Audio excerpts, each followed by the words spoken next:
নমস্কাৰ সকলোকে স্বাগতম জনাইছো মোৰ অন্য এটি ভিডিঅ'লৈ আৰু আজি এক বিশেষ গুৰুত্বপূৰ্ণ এটা কথালৈ আপোনালোকৰ মাজলৈ বুলি আহিছো আৰু সেই গুৰুত্বপূৰ্ণ কথাটো হৈছে কৰ্মসংস্থাপন আৰু ট্ৰেডিং হয় সাম্প্ৰতিক কালত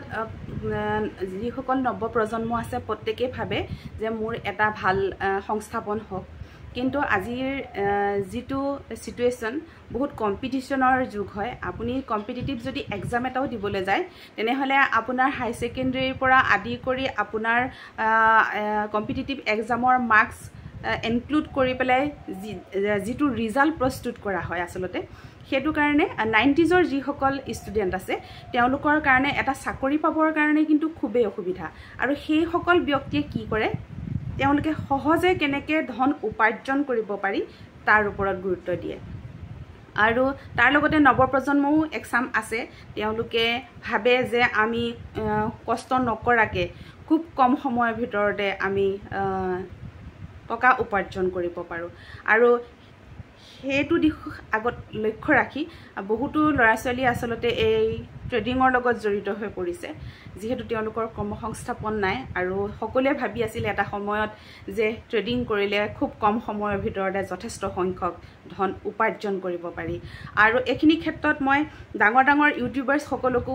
ক'ব বিচাৰো আমাৰ যেহেতু এটা সৰু চেনেল আছে আমাৰ হয়তো সেই চেনেলটো বহু মানুহে নেচায় ডাঙৰ ইউটিউবাৰ্ছ সকলৰ কথা মই ক'বলৈ নেযাওঁ কিন্তু ডাঙৰ ইউটিউবাৰ্ছ সকলেও কিন্তু তেওঁলোকৰ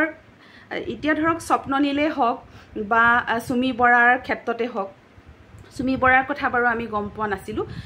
বৰ্তমান গম পাইছো কিন্তু স্বপ্নলীলৰ যেটো ট্ৰেডিং সেন্টাৰ আছিলে তাতো গৈ পেলাই ভাল ইউটিউবাৰ্ছ ডাঙৰ ইউটিউবাৰ্ছ সকলে তাত গৈ পেলাই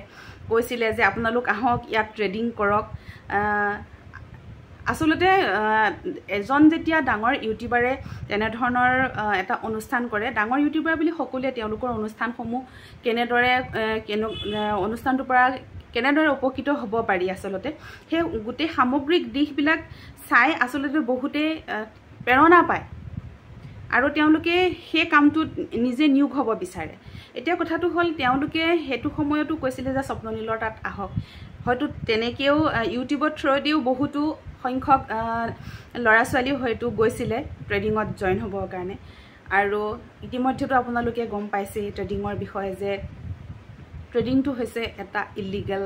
কাম আৰু মুখ্যমন্ত্ৰী ডাঙৰীয় এই ক্ষেত্ৰত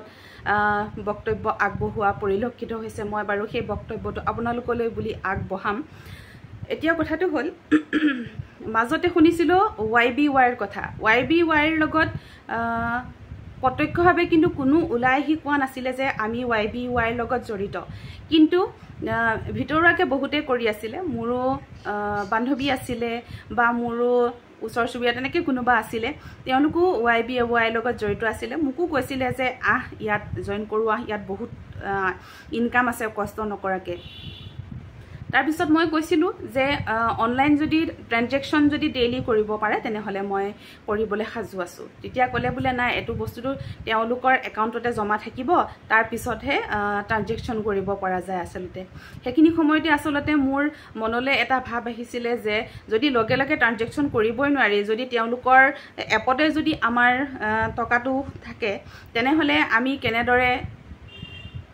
লাভান্বিত হ'ব পাৰিম হয়তো তেওঁলোক পলাইও যাব পাৰে আৰু অৱশেষত হেতুৱে হ'ল YBY পলাই গ'ল আৰু বহুতো সংখ্যক লোকৰ টকা পানীত পৰিলে কোটি টকা আসলতে তেওঁলোকে লৈ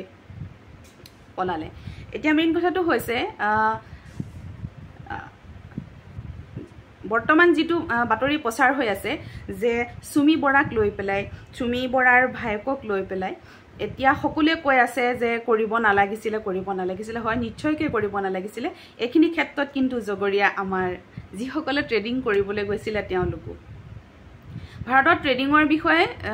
বৰ বিশেষ ইমান গুৰুত্ব আৰোপ কৰা নহয় আৰু ইলিগেল বুলি কোৱা হয় যেহেতু ময়ো নাজানো ট্ৰেডিংৰ বিষয়ে আৰু হয়তো বহুত সংখ্যক লোকে জনা নাছিলে কাৰণে ট্ৰেডিংটো আসলতে তেওঁলোকে কৰিছিলে আৰু তেওঁলোকৰ যিসমূহ ধন আছিলে তেওঁলোকে আসলতে পানীত পেলাই দিবলগীয়া হৈছে এতিয়া কথাটো হৈছে এটা অনুষ্ঠান যেতিয়া আহে তাৰ পৰা লাভালাভ প্ৰত্যেককে বিচাৰে সকলোলৈ মাথো এটিয়ে নিবেদন যে সহজে টকা উপাৰ্জন কৰা চিন্তাধাৰা বাদ দি নিজে খেতি বাতি কৰিবলৈ শিকক যদি আপোনালোকে গাঁৱলীয়া মানুহ হয় তেনেহ'লে খেতি বাতি নিজে কৰক শাক পাচলিখিনি অন্ততঃ সাৰ নিদিয়াকৈ আপোনালোকে ভেজাল নোহোৱাকৈ খাব পাৰিব আৰু কোনো ধৰণৰ বেমাৰ ব্যাধি নহ'ব তাৰ পৰাও আপোনালোকে হাত সাৰি থাকিব বেমাৰ ব্যাধিৰ পৰা আৰু যিসকল চহৰ অঞ্চলত বাস কৰে তেওঁলোকলৈও এটা বিনম্ৰ অনুৰোধ কৰি খাওঁ বুলি ক'লে ষ্ট্ৰীট ফুড দি পেলাইও আচলতে মানুহ বহুত ধনী হোৱা দেখিবলৈ পোৱা যায় গভৰ্ণমেণ্ট চাকৰি কৰিলেই যে আপুনি বেছি ধন উপাৰ্জন কৰিব তেনেকুৱা কোনো একো কথা নাই কিন্তু আপুনি য'তেই কাম নকৰক সেই কামটোক আপুনি মৰ্যাদা দিব জানিব লাগিব সময় দিব লাগিব কষ্ট কৰিব লাগিব আৰু মুখ্যমন্ত্ৰী ডাঙৰীয়াই ট্ৰেডিঙৰ বিষয়ে কি কৈছে তাকে অকণমান বুলি আপোনালোকলৈ ভিডিঅ'টো আগবঢ়াই দিলোঁ শেষলৈকে চাই থাকিবচোন এতিয়ালৈকে 38 জন ব্যক্তিক গ্ৰেপ্তাৰ কৰা হৈছে আৰু মই অসমৰ ৰাইজক কৈছোঁ যে ট্ৰেডিংটো কমপ্লিট ইলিগেল কোনো মানুহৰ হাততে এনেকুৱা যাদু নাই যে যোনে 30% 25% ইণ্টাৰেষ্ট দিব পাৰে এপৰ জৰিয়তেও হৈ আছে মেনুৱেলিও হৈ আছে আৰু এই দুইটা বস্তুতে ষড়যন্ত্ৰত নপৰিবলৈ অসমৰ মানুহক মই অনুৰোধ কৰিছোঁ জমা টকা এনেকৈ কোনোবাই লৈ যাব এইটো কেতিয়াও গ্ৰহণযোগ্য নহয় আৰু আপোনালোকে এপৰ মানুহবিলাকক দেখিছে ডুবাইত যোৱা কৰবাত কেনেকৈ তেওঁলোকে এটা লেভিছ লাইফষ্টাইল তেওঁলোকে মেইনটেইন কৰে এই টকাবোৰ ক'ৰ পৰা মেইনটেইন কৰে এই টকাবিলাকে লৈ যায় আৰু শেষত নোহোৱা হৈ যাব গতিকে এইটোৰ ক্ষেত্ৰত ৰাইজে সাৱধান হোৱা উচিত পুলিচে পুলিচৰ কাম কৰি গৈ থাকিব লটাৰীৰ ক্ষেত্ৰত লটাৰীটো ইলিগেল অসমত আৰু লটাৰী তীৰ সকলো ক্ষেত্ৰতে আমি ব্যৱস্থা ল'ব লাগে কিন্তু এটাই পুলিচ কাম গোটেইবোৰ কৰাৰো অসুবিধা কৰি কৰি গৈ থাকিব লটাৰী 100% ইলিগেল অসমৰ জনসাধাৰণৰ পৰা লাখ লাখ টকা আত্মসাৎ কৰি কোনে ডুবাইলৈ এয়াই আছিলে মুখ্যমন্ত্ৰীগৰাকীৰ জনসাধাৰণলৈ বাৰ্তা ভিডিঅ'টো যদি আপোনালোকে চাই ভাল পালে লাইক কমেণ্ট আৰু শ্বেয়াৰ এটা কৰিবলৈ নাপাহৰিব আজিলৈ ইমানেই ধন্যবাদ